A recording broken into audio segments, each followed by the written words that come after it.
ഇനി പശ്ചിമബംഗാളിലെ നിയമസഭാ തെരഞ്ഞെടുപ്പിന്റെ വിശദാംശങ്ങളുമായി ശ്രീനാഥ് ചന്ദ്രൻ ചേരുകയാണ്. ശ്രീനാഥെ, ഗുഡ് ആഫ്റ്റർനൂൺ. ഇപ്പോൾ നമ്മുടെ നാട്ടിലെ ഹോട്ടലുകളിലൊക്കെ ചെന്ന് കഴിഞ്ഞാൽ പരിചിതമായ ചില മുഖങ്ങൾ എവിടെയെന്ന് ചോദിച്ചു കഴിഞ്ഞാൽ അവരെല്ലാം വോട്ട് ചെയ്യാനായി നാട്ടിലേക്ക് പോയി എന്നാണ് പറയുന്നത്. അപ്പോൾ എത്രത്തോളം ജാഗ്രതയാണ് അവിടെ നിന്നും ഇക്കാര്യത്തിൽ കൊടുക്കുന്നതെന്ന് നമുക്ക് മനസ്സിലാവുന്നുണ്ട്. ഒപ്പം തന്നെ കഴിഞ്ഞ ദിവസങ്ങളിലൊക്കെ റിപ്പോർട്ട് ചെയ്ത അക്രമ സംഭവങ്ങൾ അത് ഒരു തെരഞ്ഞെടുപ്പിന്റേതായിട്ടുള്ള ശോഭ കെടുത്തുന്നുമുണ്ടല്ലോ.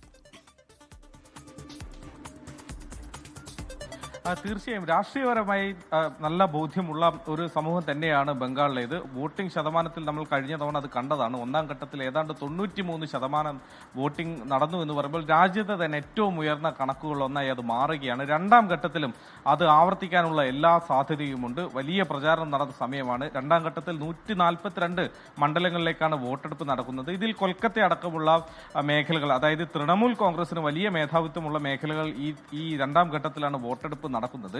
കഴിഞ്ഞ ദിവസങ്ങളിൽ വലിയ അക്രമ സംഭവങ്ങൾ നടന്നു. നമ്മൾ ഒന്നാം ഘട്ടത്തിൽ കണ്ടതിനേക്കാൾ വലിയ അക്രമ സംഭവങ്ങൾ നമ്മൾ രണ്ടാം ഘട്ട പ്രചാരണ കാലത്ത് നമ്മൾ കാണുകയുണ്ടായി. ഇന്നലെ MP മിതാലി ഘോഷിന്റെ വാഹനം ആക്രമിക്കുന്നത് നമ്മൾ കണ്ടു. അവർക്ക് ഗുരുതരമായി പരിക്കേറ്റ് അവരെ ആശുപത്രിയിലേക്ക് മാറ്റുന്നതൊക്കെ നമ്മൾ കണ്ടതാണ്. മാത്രമല്ല ഈ CASF ജവാന് കാലിന് വെടിയേൽക്കുന്ന സംഭവം വരെയുണ്ട്. അങ്ങനെ നിരവധി അക്രമ സംഭവങ്ങൾ നോർത്ത് 24 പർഗാനസ് ജില്ലയിലാണ് അക്രമ സംഭവങ്ങൾ കൂടുതലായി റിപ്പോർട്ട് ചെയ്തിട്ടുള്ളത്. അവിടെ പോലീസ് ഒബ്സർവറായി, നിരീക്ഷകനായി തെരഞ്ഞെടുപ്പ് കമ്മീഷൻ ഇപ്പോൾ ഉത്തർപ്രദേശിൽ നിന്നുള്ള ഒരു എൻകൗണ്ടർ സ്പെഷ്യലിസ്റ്റ് IPS ഉദ്യോഗസ്ഥനായ അജയ് പാൽ ശർമ്മയെ കൊണ്ടുവന്നിട്ടുണ്ട്.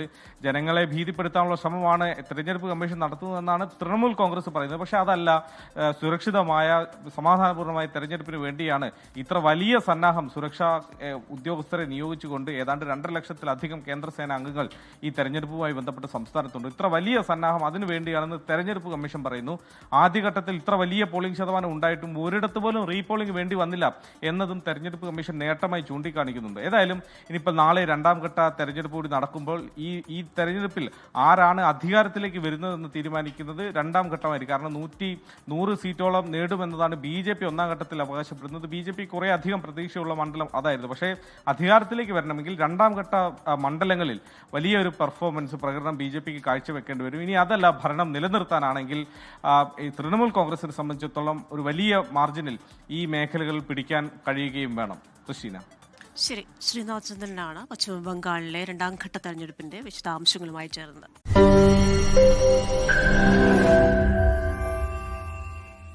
ലോകത്തെവിടെയായാലും ഏത് സമയത്തും 24 വാർത്തകളും ഓഗ്മെന്റഡ് റിയാലിറ്റി പാക്കേജുകളും എക്സ്പ്ലെയിനറുകളും വിശദമായി കാണാൻ ഞങ്ങളുടെ YouTube ചാനൽ നിങ്ങൾക്ക് സബ്സ്ക്രൈബ് ചെയ്യാം.